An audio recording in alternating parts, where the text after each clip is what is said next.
अमेरिकी short selling firm Hindenburg research पर ताला लगने जा रहा है।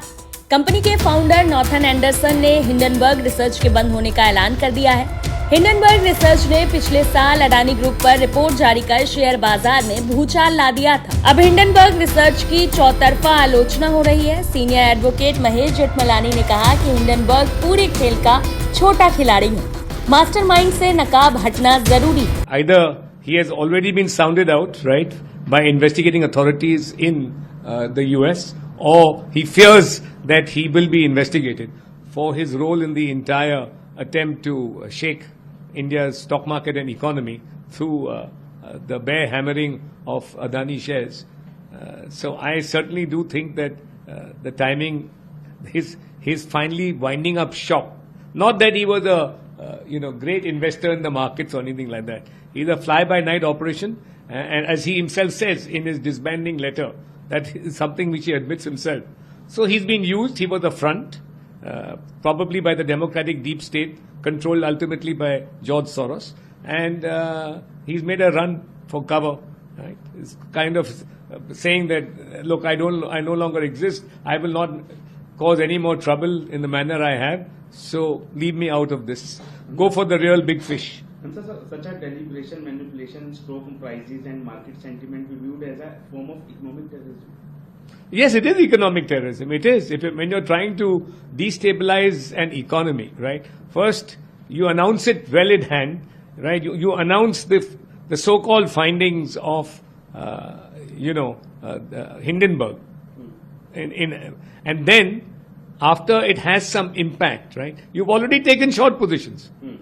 Before the announcement, the principals behind Hindenburg have already taken a short position, right? Which means the whole idea was to profiteer from it, right? And not only profiteer, then to cause damage.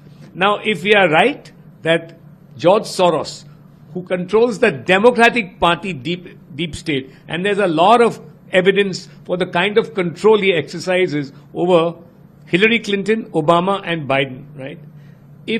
And not surprisingly, President Biden has just given him the Presidential Medal of Freedom, which is a very high civilian award in the United States. So, given the fact that it is George Soros who is behind this attempted economic devastation of India, the signal seems to be that we can control you by controlling your economy. विदेशी मामलों में जानकार अभिजीत अय्यर मित्रा ने कहा कि Hindenburg की पारदर्शिता शुरू से ही संदिग्ध रही है।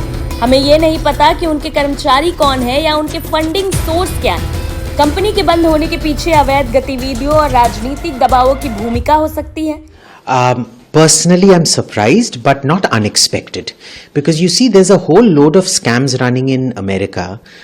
One is the short selling, there was the DEI, diversity, equity and all that nonsense.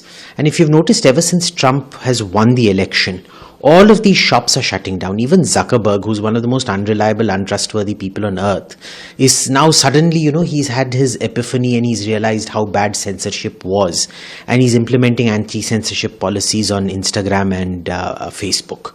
So it's not surprising. But that said, I am surprised because we had always assumed that the short selling market was a legal one.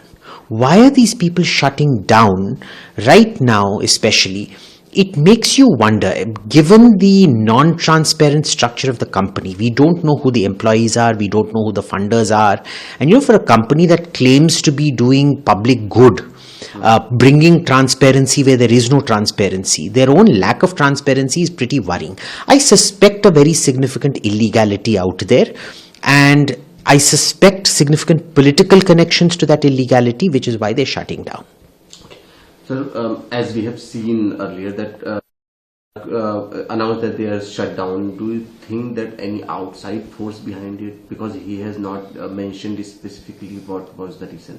So I'm convinced there are some outside forces behind Hindenburg. I always have, for one very simple reason. When you have nothing to hide, you are transparent about all your funders, your employees and everything like that.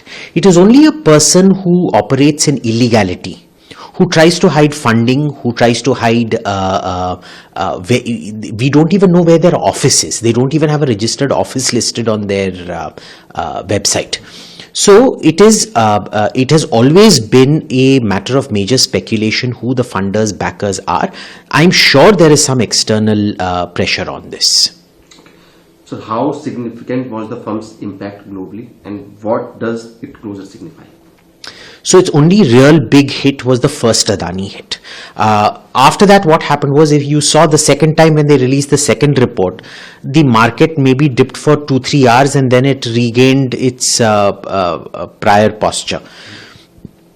So their impact has literally been zero. This was a bunch of, Sasta George Soros, if you want to call it that, trying to become the next George Soros with short selling. And it was a flash in the pan. It existed for 2-3 years, 2-3-4 years, whatever, and now it's gone. So nothing to be taken too seriously, but at the same time nothing to be ignored as well, because these single purpose vehicles, as we call them, they can come up and they can actually wreak a lot of devastation if you're not careful about them. So Nate Anderson also wrote that he has planned to work on a series of materials and videos to open source every aspect of their model and how they conduct their investigation. So what exactly he's trying to do? Basically, what he's trying to do is, he's going to tell you how he does his investigation. He's not going to tell you who funds it. He's not going to tell you who his backers are. He's not going to tell you who his employees are. Right? So this is, it is fake transparency. It is transparency without transparency. It's like saying, I'm going to conduct parliament in a glass house, but then you put one-way glass where people sitting inside can see outside, but people sitting outside can't see inside. Hindenburg research के बंद होने के बाद expert अपनी अपनी राय दे रहे हैं। पूर्व मुख्य सूचना आयुक्त वाईके सिन्हा का मानना है कि प्रतिष्ठित समूह और कंपनियों को नीचे लाने के लिए एक एजेंडा चलाया गया था और इसकी पूरी जांच होनी चाहिए। If I said I was surprised, that would not be an accurate assessment, because I think things have changed since this rather politically motivated reports started coming out from the short seller Hindenburg, and the timing. But the timing is interesting. 4 days before President Trump is assuming office as president for the second time.